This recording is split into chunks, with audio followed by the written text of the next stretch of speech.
Welcome to another session of the Black Male Impact series. Today we have as guest Mr. Anthony Briscoe. Mr. Briscoe, welcome to the Black Male Impact and another series. Thank you for having me here. I appreciate it. Man, it's a pleasure, having you here. Um, as we continue on this series to inspire and empower others, those who are listening. It's just great to have you here. But for those who are here with us, in the meantime, please go ahead and share this with your audience as we get to kick off this session this morning. And for those who are here for the first time, my name is Richard A. Cross, Dr. Richard A. Cross, and we are going to have this conversation on transformation through intentional impact. But before we get into the conversation today, Mr. Briscoe have been in IT information technology for over 25 years. He's also a speaker and he's also involved in cyber security. That is one of the areas that we have been having a lot of focus on of lately. A lot of institutions are now implementing cybersecurity as part of their curriculum to get more people to be involved in cybersecurity, and especially within our community.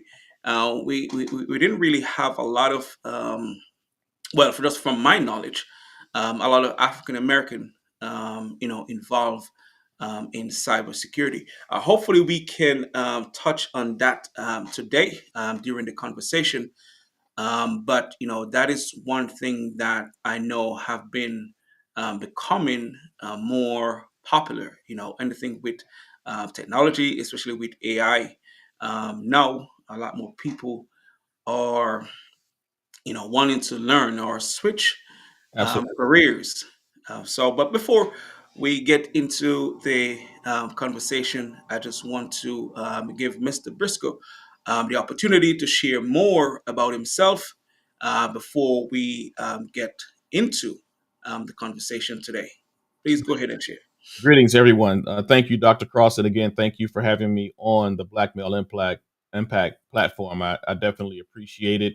He's already said my name is Anthony Briscoe. I am the CEO of AB Consulting, and I really work with small businesses on their security landscape as well as their posture. So I work with small clients who are dealing with managed service providers and to make sure that those I'm like an auditor. I come in to make sure that managed service providers are doing what they're supposed to do when it comes to taking care of their clients. And so I often find that when small businesses do not have, and small businesses maybe 100 employees, 150 employees, when they don't have that IT person there, that some managed service providers can actually get over on their clients. And so I come in to make sure that that does not happen. And usually when they see me coming, they start sweating. So it's always good to know the language, the business side of things as well. I have been in IT for over 20, I would say 26, 27 years now. And we could talk about the mentoring part of that a little bit later in the conversation. So I can really give some context to that. But I'm married. I have a beautiful daughter who is on her way home today for spring break. Looking forward to seeing her. And yeah, I love people. I love mentoring. I love engaging young people. And being a minister, I'm always engaged with young people through the church and in the community. Having been active in the Champs Meal Mentoring Program, and we'll talk about them a bit later too. I noticed that soon to be Dr. Vondale Singleton is already connected with you on your Facebook group. So I was happy to see that, and my good buddy Don Parker. So just here to add, so have a great conversation and talk about my journey. Man, that is great.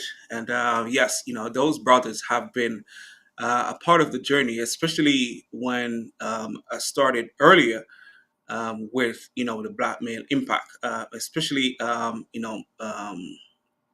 Von Dale Singleton, Oh yes, with the work that he's doing with the Black males yes, in Chicago.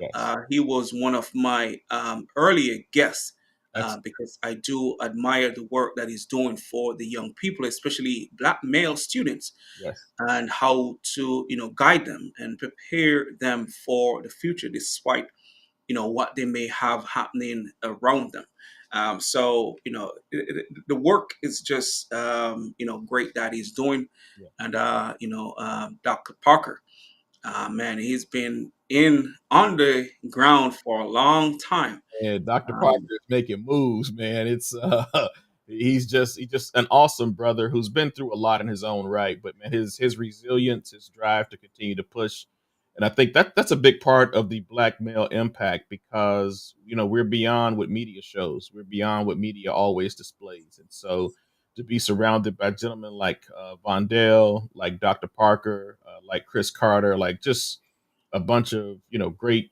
men like yourself who are giving voice to active things that black men are doing in their community or in their career fields to be intentionally transformational and have intentional impact with that transformation as it develops.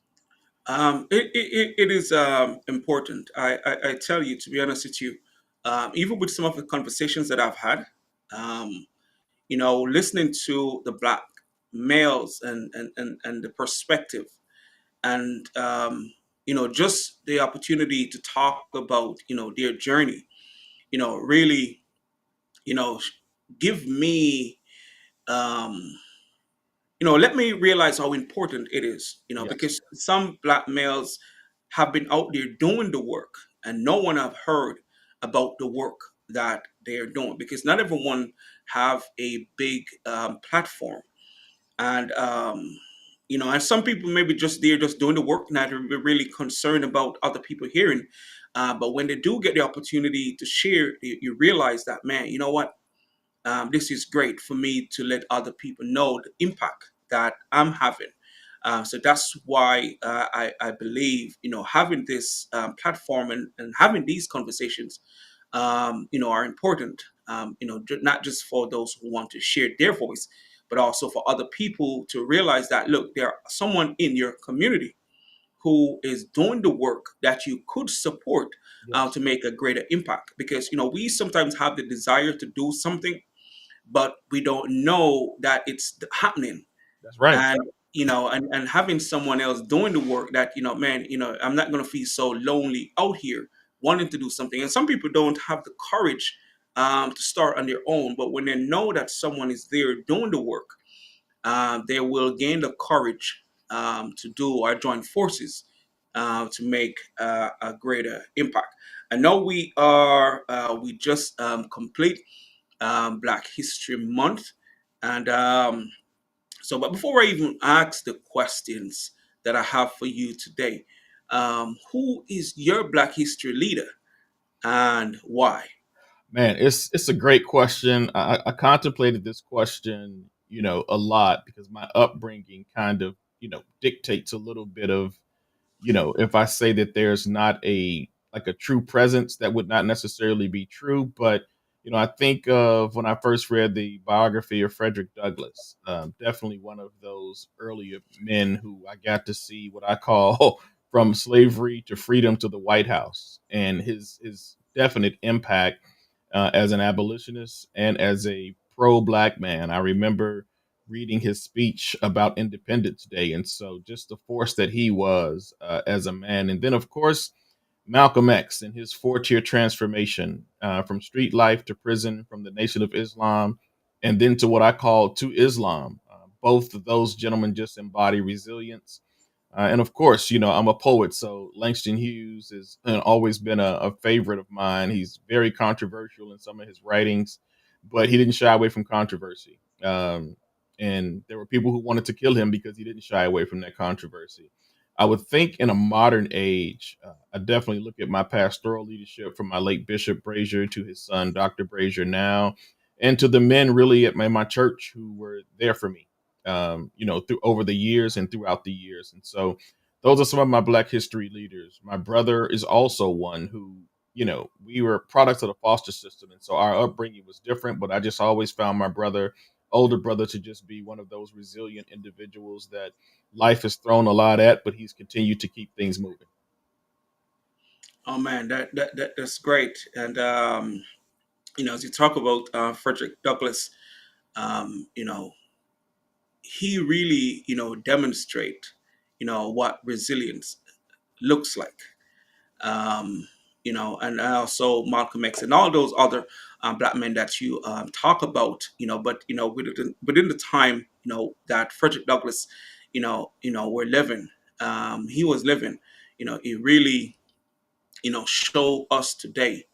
And those are examples that, we can really look at and realize that, man, despite what's happening around us, we can achieve. Yeah, Uh, absolutely, Dr. Cross. It was interesting because the Frederick Douglass Foundation shows up as part of Project 2025, and so I'm not sure what part of their input was into Project 2025. Looking at it from a 30,000 foot view when it comes to policy, so I'm still interested to know like what the CEO of the foundation thought about with his part and his role inside of Project 2025 because I'm really interested to understand the goal of the Frederick Douglass Foundation, which is kind of spelled out on their website, but I'm looking for clarity on their role within Project 2025, mainly based because of who Frederick Douglass was.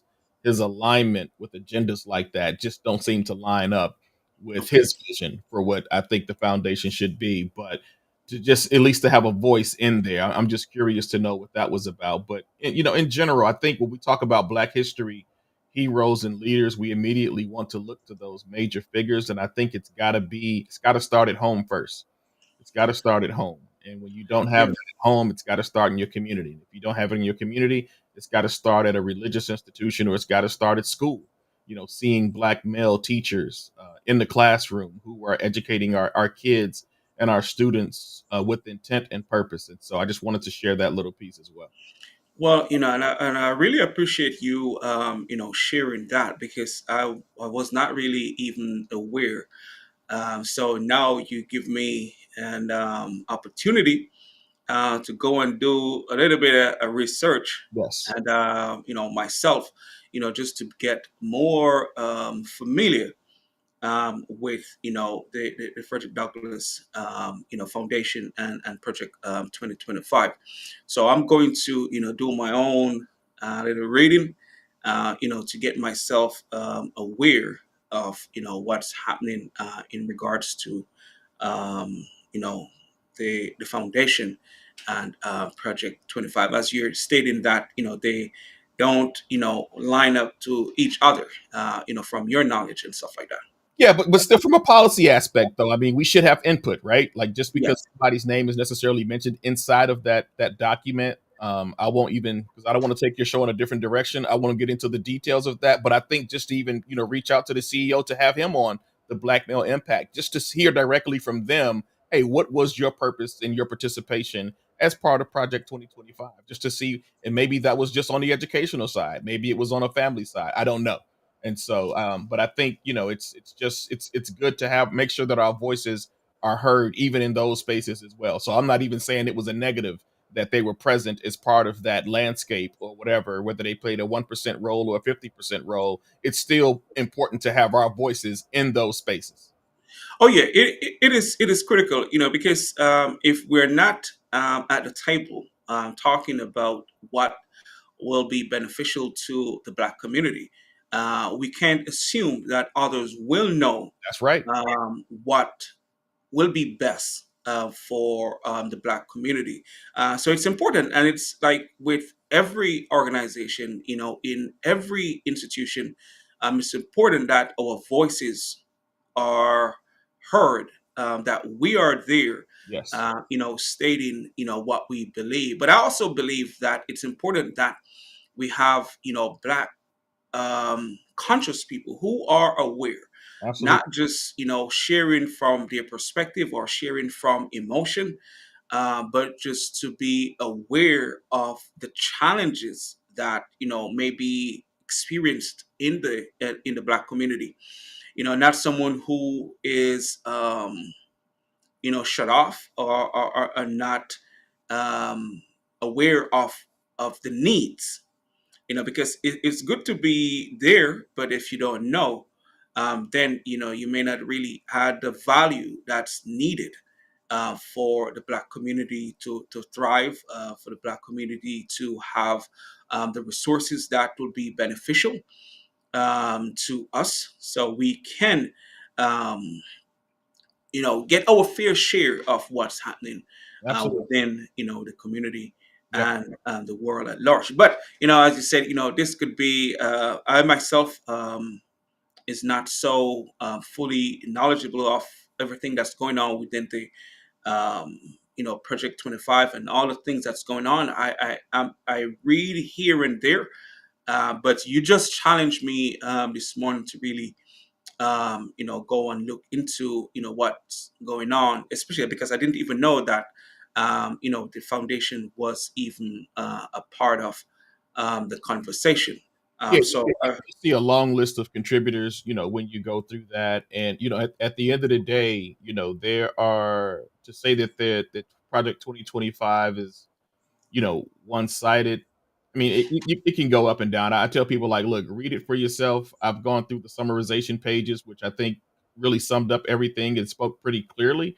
And while you may find some good components in it, everything that we're seeing right now taking place in this country, for a current president who said he had nothing to do or knew anything about it, for him to go forward with that agenda, or those around him pushing forth that agenda, like, it's real. And I think we're seeing the implications of that when we come to the dismantling of the United States government right now. I work as an executive director of IT for the College of Liberal Arts and Sciences at a major research university. Our federal dollars are being impacted across this state. I'm in Illinois, but it's happening across the country. Stanford University just announced a hiring freeze. Major medical research universities like Northwestern, one of the best in the world here in Chicago, like, people's lives are being impacted. And that's not to say that the federal government doesn't need change, but it's the way you do things that represent the United States before the presence of the world. And we're a laughing stock right now. I've got people who are overseas, from Africa, in Ghana, West Africa, to Nigeria, to people I know who live in the UK, who were just automatically they're just like, wow, what is happening? And we see a change of times, and it's not a change of time; it's a revert back to some former times that we've had here, living in this country. And so, when you talk about diversity, equity, and inclusion, and being honest with you, I've never been a high proponent of it, because I've never seen it being an advantage for Black men in any regard. And we all know correct. the data is out there. It's on the government's website that white women have been the number one beneficiaries of DEI. But I spoke with a gentleman yesterday who happened to be Caucasian, and he had no idea that white women or white people even benefited from DEI. And I shared with him. I said, this is the importance of having uneducated voters. They love people like you, because when you think DEI, it's been weaponized against Black people, it's been weaponized against the LGBTQX community, but the benefactors of it have predominantly been those who are of a white majority. Period. Like, that's data. I'm not making stuff up. I'm not speaking from emotion. I'm talking about straight data that's out there on government websites that Brother John Bryant talks about all the time, that people can see. But when you think DEI, they push the narrative that it's just for Black people, that it's just for gay people, and it's just erroneous information. But people don't dig in, people don't read data, and people don't read. I was listening to it wasn't, I can't think of the name. I think it was one of the business schools said, "In God we trust, all else require data." And people are just stuck in God we trust. People don't read data. And so when you don't read data, you're not well informed. So I will hop off that bandwagon, Dr. Cross. Forgive me. I really appreciate sharing that perspective because before the data came out, I myself I was not really aware of who benefited the most from diversity, equity, and inclusion. Yes. So as you mentioned, the data is important, and when it comes to creating change, it is important. And change, and sometimes for change to happen, there are ways, better ways to do it, or the best practices to do it, and stuff like that. So So we're not going to get too Yes, sir. Yes, sir. into it. Back focus. But yeah, but I really do appreciate your perspective, because that's what this is about, and that's where our voices comes in. For those who are not aware of what's happening, as you talk about with data, you have individuals like yourself who spend time to look at data, and how that can affect us and our decisions. Absolutely. So, man, but it's important, and again, I really love that perspective. And but for those who are here, please share this conversation with your audience, so we can have a greater reach. And know there will be insights, knowledge, and perspectives that will be shared this morning that can be beneficial to you and those who you may know. So please go ahead and share. So my first question to you, outside of what we spoke about earlier, and Yes. outside of Black History Leader, which we're going to talk in from the perspective of personal transformation and growth. And a lot of the conversation will focus a lot more around us as Black men and what we need to do to make an impact. So my question to you is: can you share a defining moment in your life that sparked your journey toward intentional impact? Yeah, so I contemplated this question. I contemplate this question a lot when we talk about defining moments. And, I think the first defining moment I had in my life was when my mother dropped my brother and I off in a storm, in a project, and told us to go upstairs to a friend of hers. And we watched her drive off in a cab, and we didn't see her again for quite some time. And I mean, a very long time. So I think at that moment, the rain began to cover my tears. And so even when it storms now, I find myself to this day staring out of a window. Wow. Um, and it's sadness, but there's a lot of healing in that as well. The rain dried my washed my tears so nobody could see me crying. But my brother put his arm around me. He said, "I got you. Let's go." And so we're talking about an 8-year-old and a 6-year-old, pretty Wow. much left in the world to fend for themselves. That's one of the defining moments that I had in my life, and that just let me know, no matter how bad things get, I was going to be okay because my big brother was there. You know, And I think that defining moment just let me know that, yeah, life is going to throw some things at you. You can either live in it or you can push through it. And I chose the path of pushing through it. And for you to starting to do things on your own, such a young age, it can force you and both your brother Right. to grow up early, and also maybe not to trust other people.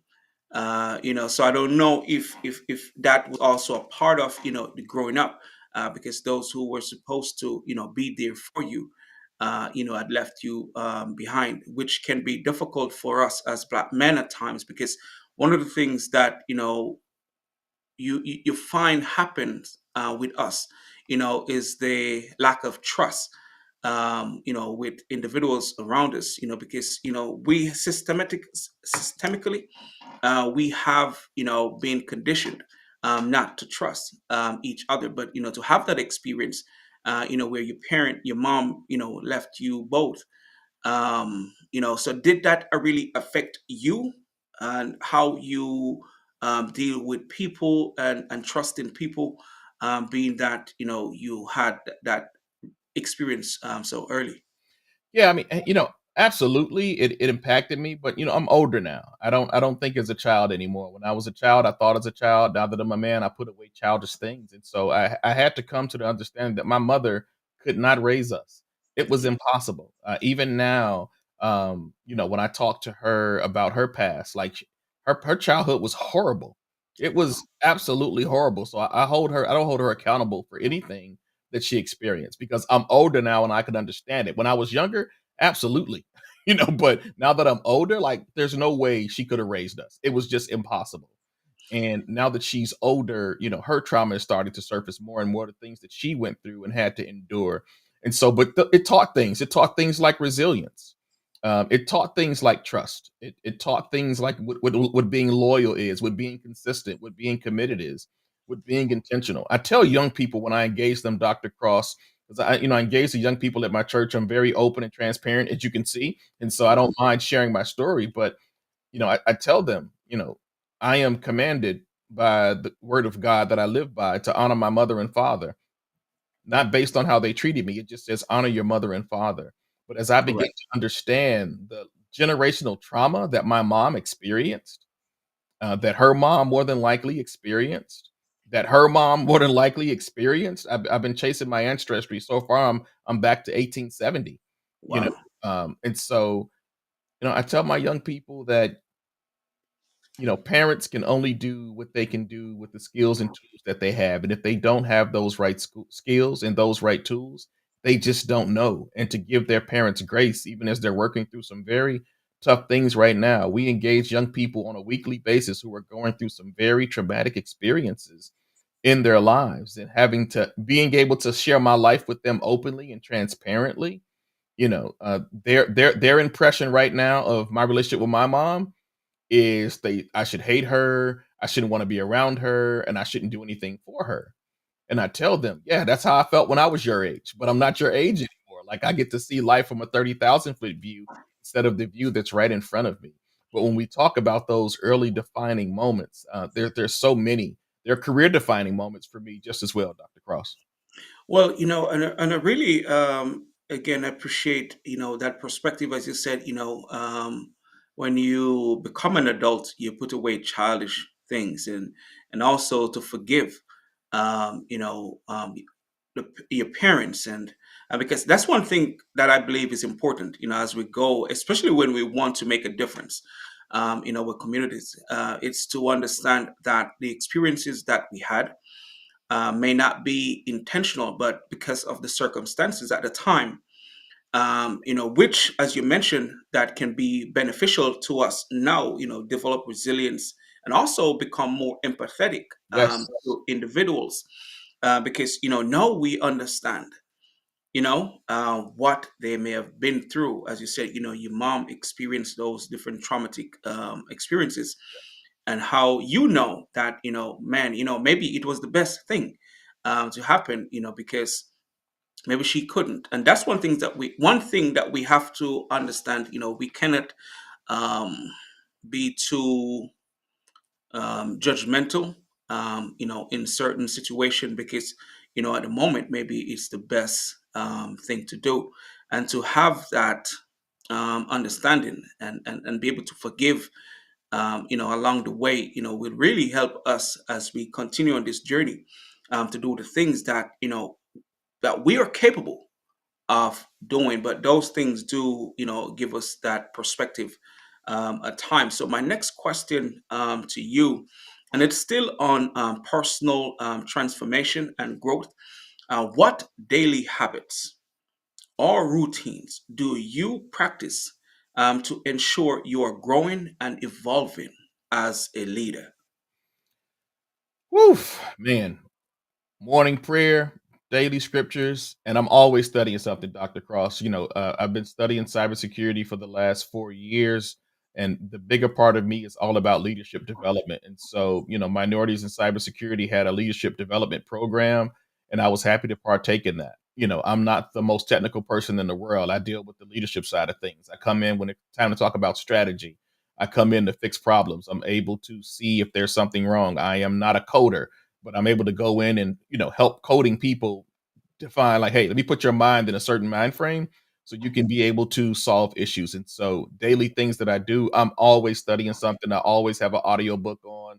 And right now it's just been all about cybersecurity this year, reading and prepping for exams, studying for knowledge, having a deeper understanding of governance, risk, and compliance. So it's always a daily habit to make sure that I am engaged in learning. So I started putting up on my board at my office at the beginning of this year. It's a dry erase board, but I put up 7 intentions every week, and 3 of those intentions never leave: be focused, be kind, and be intentional. So those 3 always stay, and I do 4 other ones that may come up. Lead make sure I lead well, but the being kind and being focused, those are the biggest 2, and being intentional. So wherever I set my day, I have that in my office, I go in, I see it.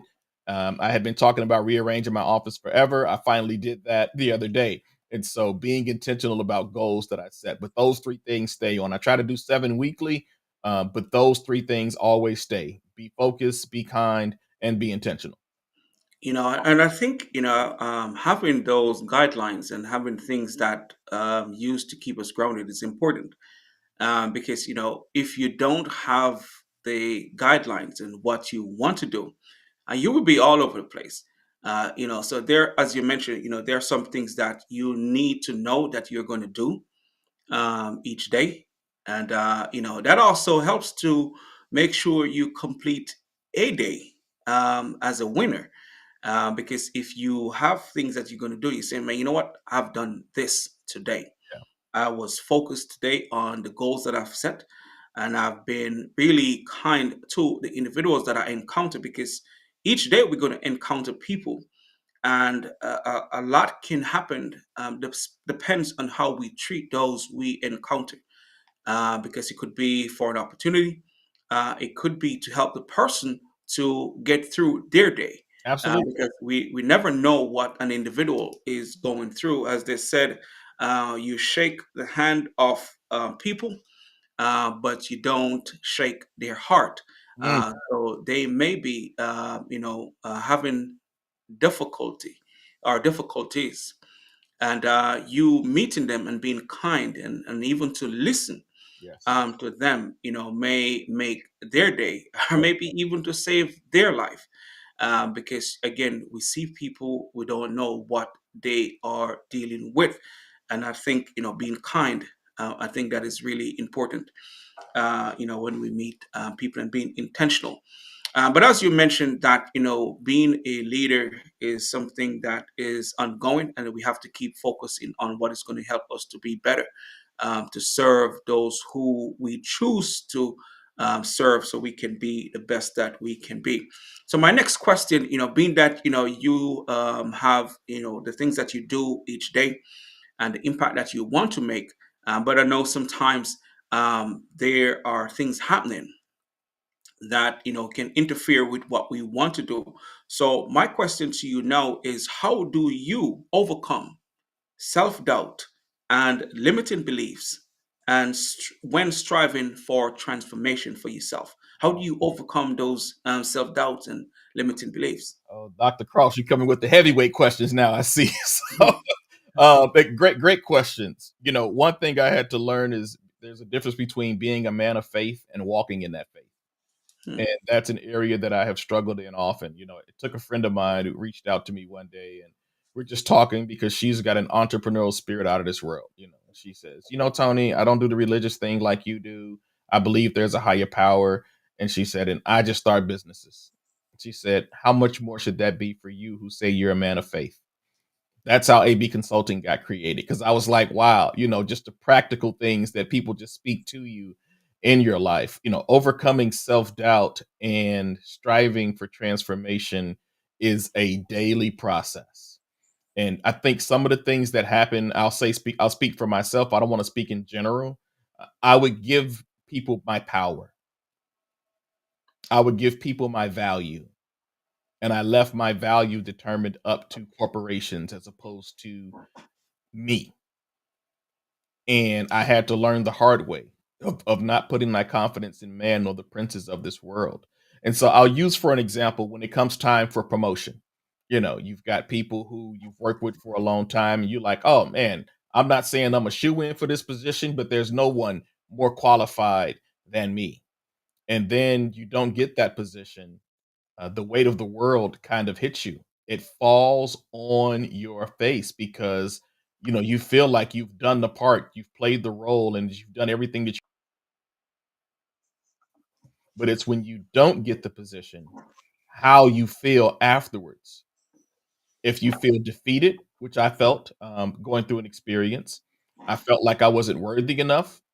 I had to own all of that, and I had to say, you know what? Why am I giving people my power? I didn't get the position. That's all it is. I didn't get the position. It doesn't mean I'm not smart, doesn't mean I'm not intelligent, doesn't mean I'm not valuable, doesn't mean I'm not a great team member, doesn't mean I'm not a great leader, doesn't mean I'm not a great player.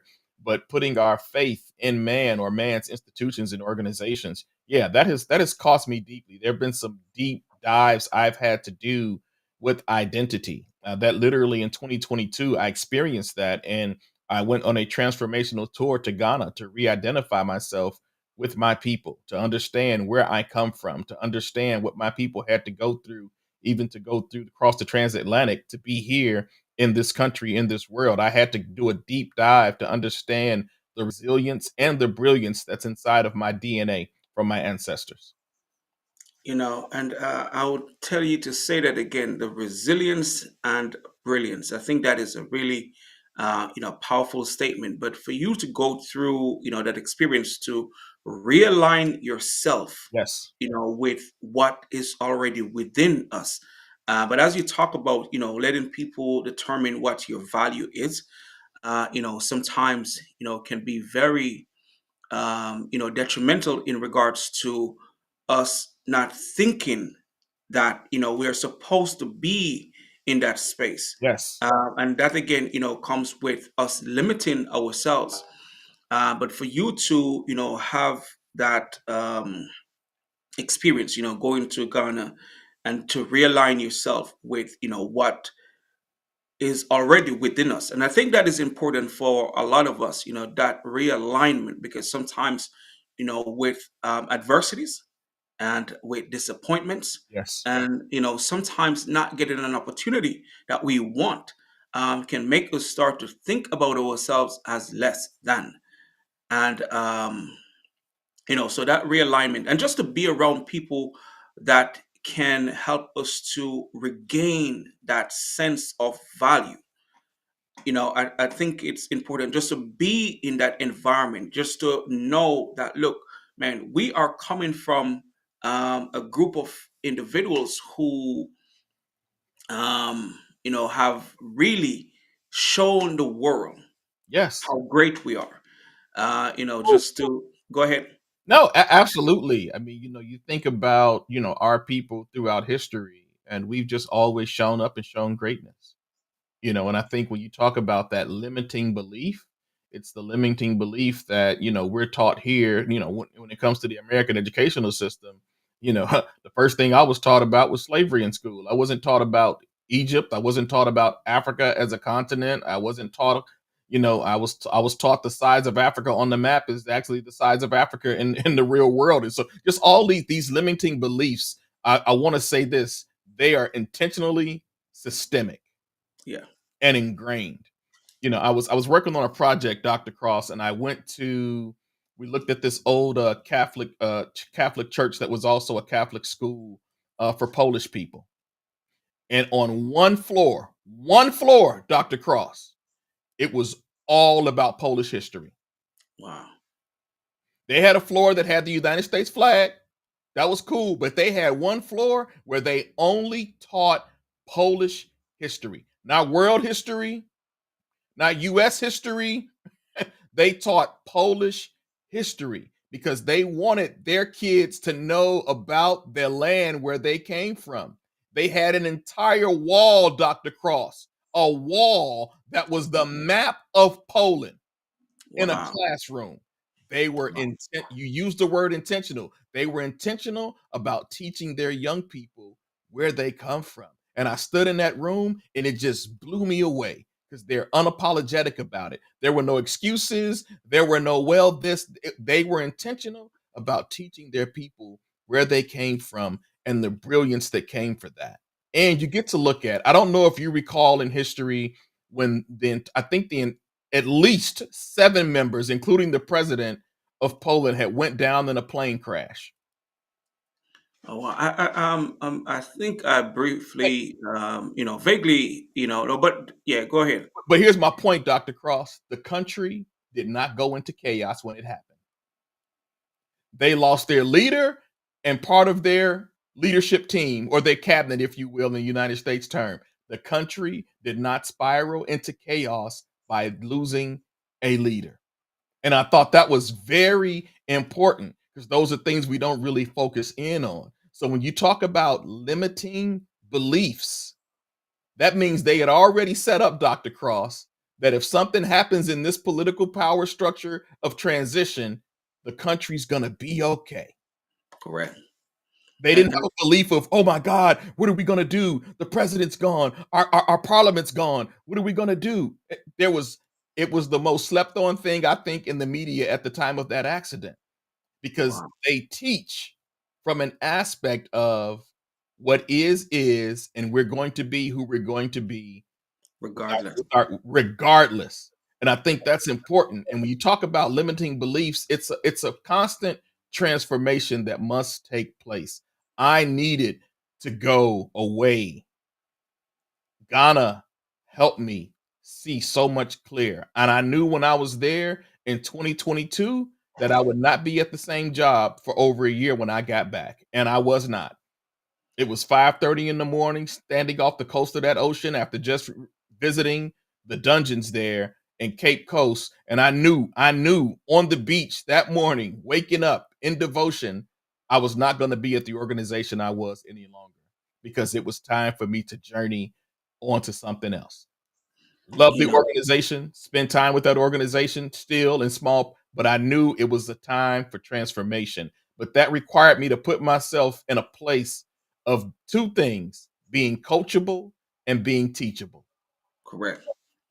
And that's just from the experience, um with, as you shared, with the accident with Poland and stuff like that. And when a leader is no longer with us, we should still be strong enough. We should still have a vision for where we want to go.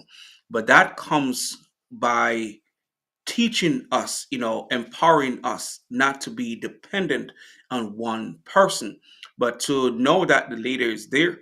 And within our community, that is something that we must emphasize. Despite what's going on, we should still feel as if we are strong enough to continue to press forward, to do things that will benefit generations to come.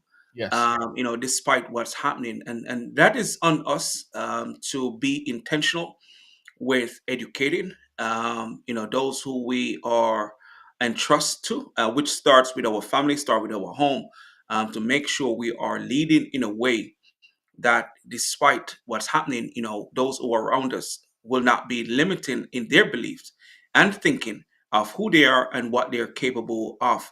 yes, And we always need to remember that greatness is in our DNA, yes, because we didn't, survive, just to survive. We survive because we are great. We survive because we are resilient. We survive because we are resourceful. We survive because we are this innovative, group of individual, resilient group of individuals. And I think just to be reminded of it. For you, which was fortunate, not everyone do get to go and experience Ghana, Africa, and to really dive deep into who we are. But with technology now, being in the environment is a great thing, yes, because you feel empowered to be amongst your people, and just to learn what they have done, and continue to do, because it's easier to um, feel empowered when you're in an environment that empowers you, yes, not strip you of your identity, not strip you of your brilliance, not strip you of the great things that you're capable yes, of doing. absolutely. And which we're going to shift gear a little bit, from personal transformation and growth, to community and collective impact, because I have some more questions here that I really want to get your perspective on. So my first question on community and collective impact, because that's one thing that I believe, for our community, to coming together is going to be a critical part of our transformation. So my first question to you, from this community and collective impact is, what do you believe are the biggest challenges Black men face today, and how can we address them? It's a great question, and I think one of the things I love about your guests when you bring them on is they also speak from a personal perspective and not this general. I speak for all Black men. I've always loved that about the guests you've had on. Yeah, So I say these things with that in mind. I do not speak for all Black men in the regard to what I say, what I'm about to say. I think mental health and depression is one of those things that Black men face today. I think a sense of belonging. I think a need to feel appreciated or valued. And I think the fourth one I would say is opportunity. Uh, I'll lay it out like this. You know, there's still this stigma that exists in our community about getting help and counseling. hmm, And, I speak as a Christian and a believer in Yeshua, and him being sent by Yahweh. Is that he has made and allowed people to become professional psychiatrists or psychologists to address our needs in the community. correct. So you're not going to hear me say, oh, Jesus heals everything. Yeah. And he gave me the ability to go and talk to somebody who's trained in this world as well, Correct. and so I think we use religion as a cover sometime, and it's not designed to be a cover. It's designed to be a help. And I think Black men really need to find a way to deal with their mental health issues and their depression. And counseling is the best way is one of the best ways to get that done. I think we should all have, I think you mentioned it earlier. It's always good to have somebody in your circle that can lift you up. And Correct. so even if you either can't afford to go to counseling or do things like this, I think you've got to be surrounded by other men who can lift you up, and that you have to feel very safe. Got to feel safe first sharing.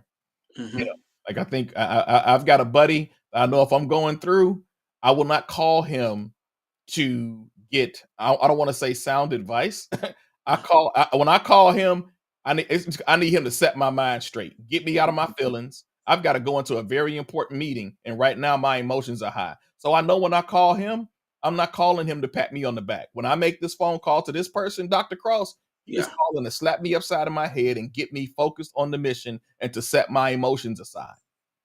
Right? This guy taught me how to stop using emotion to get business done and start using data points. And once I started using data, people may not have wanted to respond to me, but because I had data in front of me, I got 90% of what I needed in order to execute on behalf of the organization, because I stopped talking with feelings and I started talking with data. you But know that. if I'm feeling something else, I know who to call, right? I got a friend. I know who to call to say, "Hey, man, like, look, I know you in a tough time. Let's just go get coffee. Let's just grab some space and let me just hear what's going on with you, and let's just talk about it. And after that, you don't have to say anything else. I'm just here to listen." And so I think we all need those men in our spaces who are able to help us with mental health and depression. And that's for those who don't want to go to a counselor. You still got to get counsel or wisdom from somebody. I think when it comes, oh, I'm sorry, Dr. Cross, go ahead. No, no, no. I was just, agreeing with you, and just to have those individuals who we can trust, who we can have those conversations with, despite what we are dealing with, or depending on what we're dealing with. Having those individuals who we can confide in. I think it's important, because as men, we sometimes are not as vulnerable to share, the challenges, but to know the individuals that we can talk to with that specific need, as you mentioned, because as you're talking about, those who will help you to think straight, and those who will understand that may, all you may need right now is just to talk about the challenges Yes. that you are dealing with, but not to make decisions from a space of emotion. And it's good to know, those individuals who we can call on to talk about, different parts of our lives, and our journey, and what we're dealing with. Because as you mentioned, that we still have difficulty talking about our mental health. We still have difficulty talking about what we are dealing with, because again, that goes to sense of trust, because we may not have been in an environment where we feel that we can trust individuals about the challenges that we are dealing with. And if you don't have that sense of trust, or it's going to be difficult. But as you mentioned, and I do agree with you. Sometimes we say, man, we're going to just pray about it and God will take care of it. But as you mentioned, that God empowers an individual to learn, Yes. and we have to trust that that individual can guide us the best way, because that's their um, what they have studied, to help us as Yeah, individuals. absolutely. Yeah, I got a buddy, Lionel Harris. He quotes, I'll paraphrase it from Frederick Douglass all the time. He quotes Frederick Douglass as saying that I prayed on my knees and nothing happened. It wasn't until I started learning to pray with my legs. That's right. Got to Yeah, take action. Got to we, walk it get- out. we have to. If we want to get things done, we have to, take action. But my next question to you, because those are really good. When it comes to things that we need to address within the Black community, to for personal transformation, as well as progress, and for us to advance as individuals. But my next question to you is, how do we shift from individual success to collective advancement in our communities?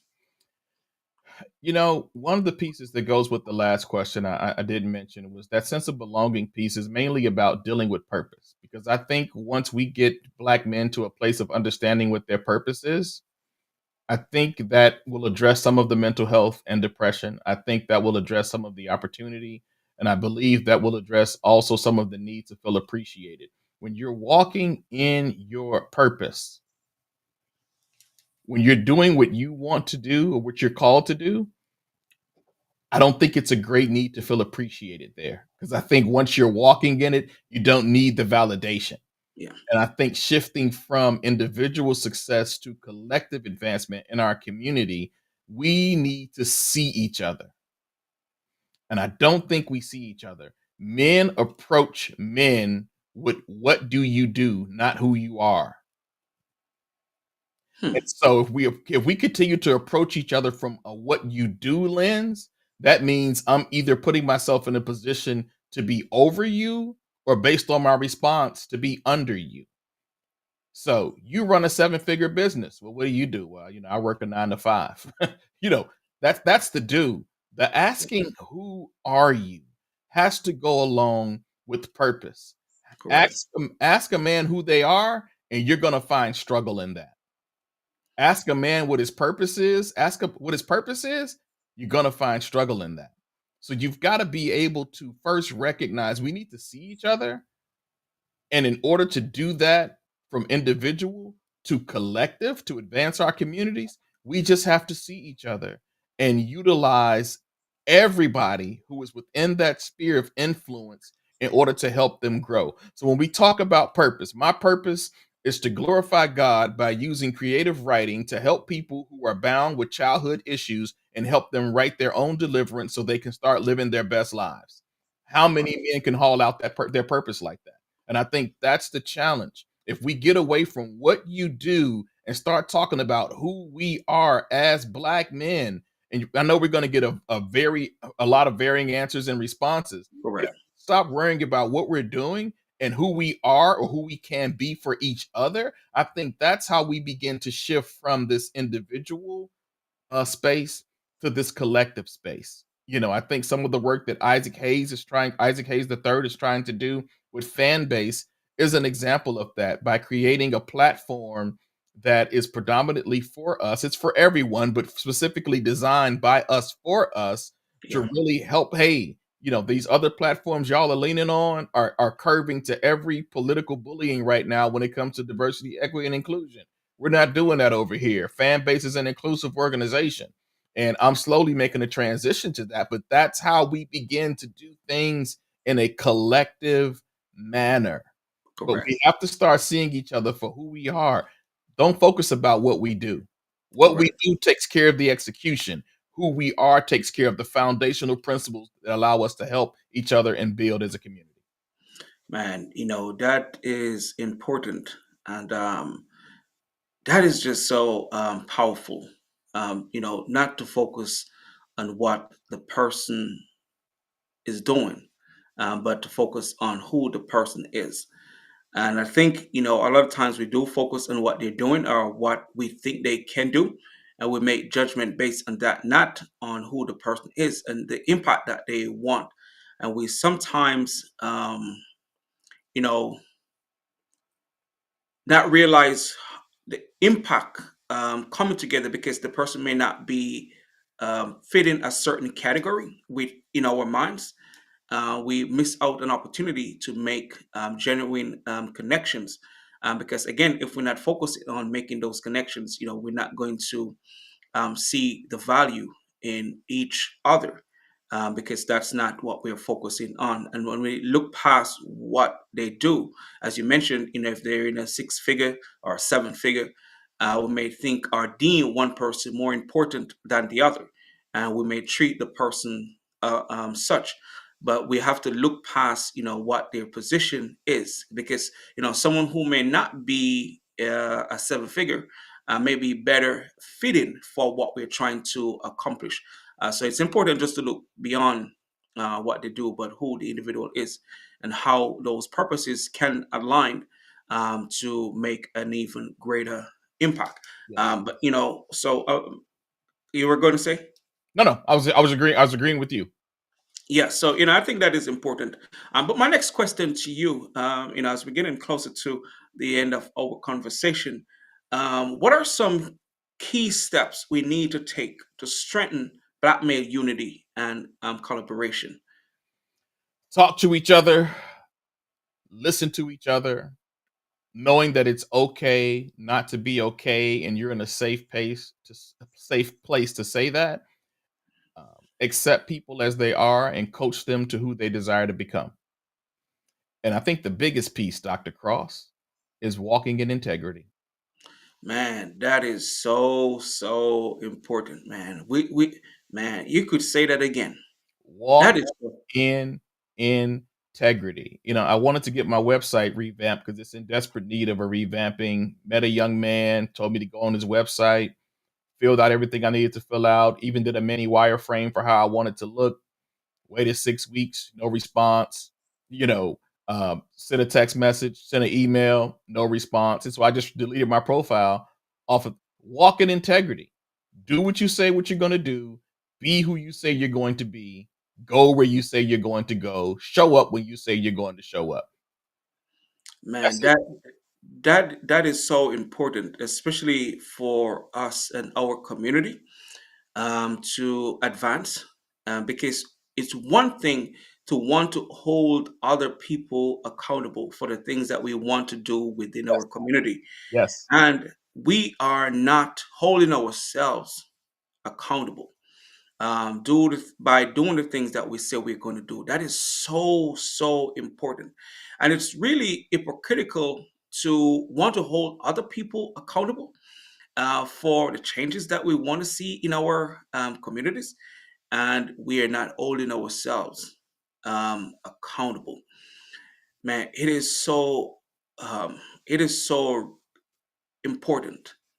It, You know that. that integrity is what links everything we've talked about. When you talk about what are those things that we're struggling with, or how do we overcome, what are the challenges facing Black men?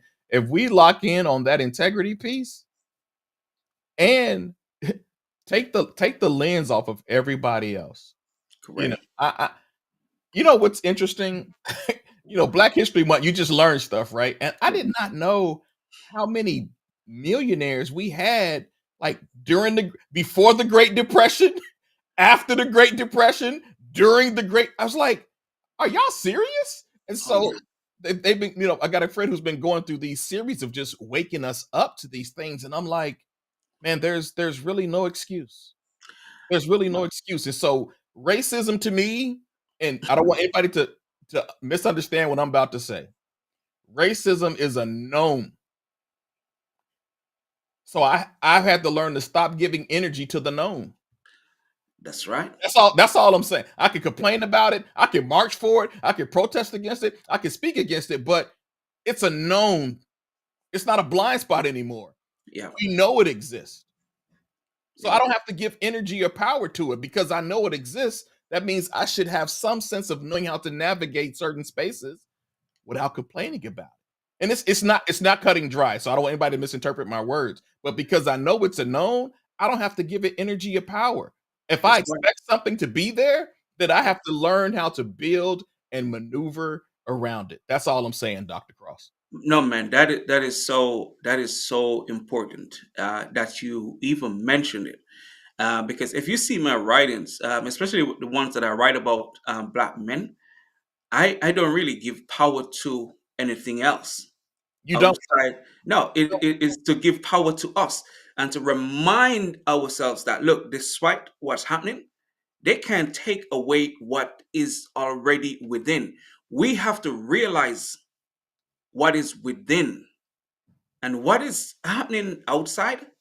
Man, some things we're not going to change. We're not going to change people. We're not going to change some people's perspective, right? Yes, how we show up may help them to have a better understanding or a different perspective, but I don't really care, how you're going to think.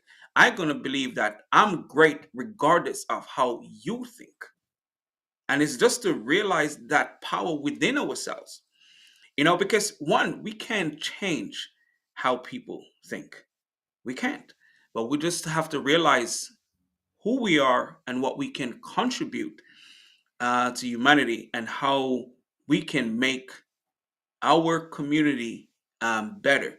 Because I believe when our community better, everyone benefits. And just to as you talk about, the amount of black millionaires. Man, a few years ago, I started the journey to really, I started a program, Envision Millionaires. Man, I was shocked the amount of black millionaires that are out there. I'm And still we shocked. don't even, yeah, we don't know. Because the more we know, the more empowered we'll be. We will know that, man, oh, I can reach this status. I can, even if it's not, because you don't have to want to be a millionaire, but once you know, man, you start to you stop limiting yourself based on where you are. Dr. Cross, I'm 53. I woke up to life. And when I say I woke up to life, it's when I stopped giving people my value power. Yeah. And when I woke up, I'm like, okay, I'm 53. If I woke up at 45, I didn't graduate from college until 47. Wow. I'm going to have some work to do. Yep. But it's listening to you. It's listening to Dr. Boyce Watkins. It's listening to the John Bryants. It's listening to the Wall Street Trappers. It's listening to all of these folks around us. And that's not to say there's a goal in being a millionaire or a billionaire. I think what we need to see as Black men is the possibility of being and becoming. Yep. Yep. Just the possibility of being and becoming. We already know that our people have endurance. We already know that our people are overcomers. We already know that our people are resilient. It's the possibility of being and becoming what we set our hearts and our minds to. Man, that is so important. And as it always comes to my mind, when we have these conversations where W.E. Du Bois talks about the talented tent, Yes, sir. which is the 10% of our community supposed to liberate the rest of the community. And but it's just because we're not really aware of how many of our people that are out there who are successful, because the lack of awareness really causes us to think less of ourselves. But the more we become aware, man, the more empowered we are. But and now in society we have more than 10% of the black people who are significantly successful, but not everyone knows that they exist, because it's recently that I myself become aware of David Stewart, and he's the richest black person in America. What's his Uh, I don't think I know who he is. man, I tell you, David Stewart, he's in St. Louis, worldwide technology. He's a very quiet brother. He's a Christian as well. Okay, I know who he Um, is. I see his face. I know who he is now. Yeah.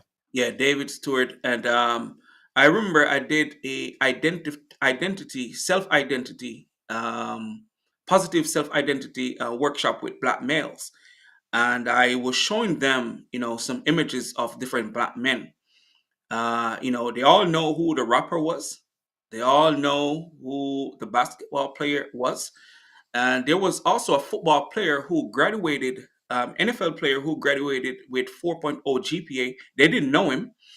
And also had Robert Smith on the board. They didn't know who he is, but they all know who the rapper was. And that shows you that our young people are not really exposed to their possibility, because they may think they going to become an athlete or an entertainer. But I a few years ago, I was watching something on YouTube Mhm. where it states that it's easier to become a lawyer and a doctor over becoming a professional athlete. Absolutely. Because the pool is so small Yes. and there are so many student athletes, but our young people, especially our black males, they are not really aware of all the possibilities that are out there, and it's important that they see and even see you in cybersecurity, who have been in that space for a while. Now they know, man, it is possible for me to be in those spaces, achieve this type of success. So it's important, man. So just to allude to what you have, talked about earlier, about how many of us who are successful are, having the millionaire status. I think it's just changed the perspective. Agreed, Dr. Carson. There's a young man here named Ian Brock in Chicago. This young man started his own company during the pandemic, but he learned about Chris Paul and Chris Bosch being programmers, being coders, having degrees in coding. That Wow, and so he was like, "Wait a minute, athletes do more than play ball?" wow, And it's just not highlighted enough. It's not correct. presented enough. I think they say Kyrie Irving has one of the highest IQs in the world, or at least in like highly intelligent. You look at I can't think of his name right now, who plays for the Boston Celtics. Like, our athletes, we just don't we highlight the talent side, and we just need to bring more attention to what these black men are doing. You Oh know, yeah, that young man that teaches at MIT, and yes, yes, I don't remember his name right now. I'm seeing his face, but yes, we highlight the athletic part of who we are, yeah, but not the brilliance yeah, of who we are, and I think that will change, just the perspective, and just what we believe is possible within our community. And one thing that when I started studying sociology, I realized that um, our communities will be better when we are better. So there should be things put in our community for every one of us to be better, because we as human beings are the most valuable asset a community will ever have. So if we are not empowering those in our communities are always going to be broken. So it's just to empower and just to show what is possible, yes, and provide the opportunities. I think, man, it will change everything. Just as you mentioned, Ian Brock, in your community, realize that athletes do more than playing ball, and I think that will change everything. But I think that's going to be our responsibility. yes, sir. We cannot allow others to do for us what we need to do for ourselves. And I know we are at the top of the time, and we are at the end. But there are so many other questions that we didn't get to ask. But I'm going to ask this as we close Yes. today. We will have to have another conversation. Love it. You Absolutely. know, yeah, we will have to have another conversation because there are so many that we haven't talked about, and I know you have great insights on how we need to, move forward, especially from your experience. But my question to you as we close is based on our conversation, right? What is one commitment you can make today to increase your impact and transformation, or what you believe that we can do as a collective to increase our impact and transformation? I think transformation before it can start in a collective has to start individually. And I think I'll speak from where I am. That is learning how to save, learning how to invest, learning how to spend, and learning how to leverage. Correct. And after all that's done, repeating that cycle, continuous improvement, continuous integration, and continuous development and design. Like some of those are coding terms and cybersecurity terms, but they make so much sense. If Man, there's and one message to leave, it's don't give power to anyone else. And don't give power to anything else. And I'm just learning some of these things at my age. And not to say that I'm old, but I know some young people who are doing some big things and making some big moves because they had the mentoring, yeah, they had the upbringing, they had the mentoring, and they had the connections. And Vondell Singleton teaches the young people three things: education, empowerment, and exposure. correct. I worked at a charter school network. They have a program called Summer of a Lifetime. And that Summer of a Lifetime was sophomores to go off to experience what it's like being on a college campus. Man. Because experiencing that program for 8 weeks, a lot of students was like, I believe I can do college. I was a horrible high school student. I didn't start going to college until 2010. And then when I started, I was like, Dr. Cross, I'm like, wait a minute. I actually love education. Oh yeah. Oh yeah. I'm like, this is, but I was working at a school network. That means there was zero possibility of me failing a class working with educators like Rashad Davis, Vondell Singleton. It's impossible for me to fail a class because every teacher in this building has been through it. So what was Right. before an impossibility that I saw, I begin to see as a possibility. Yeah. And if we want to see ourselves move forward as a people in the future, we can't be dependent upon anything, any government, any system. We have to depend on each other and pour into those organizations like Black Girls Hat, Women in Cyber Jitsu, Minorities in Cybersecurity, all organizations doing things for our people to help us advance. So, no, don't pay for that $7,000 cybersecurity class. Spend $100 on a membership with one of these programs and get the opportunity to win a scholarship that'll pay $7,000 for that cybersecurity exam.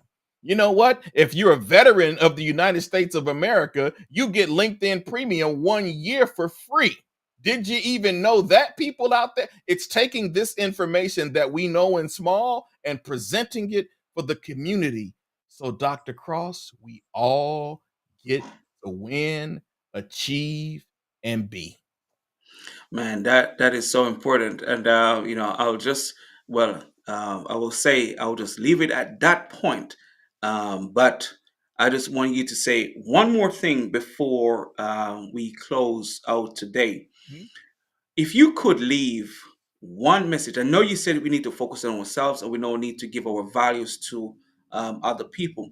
But if you could leave one message for young Black men striving for impact, what would that be?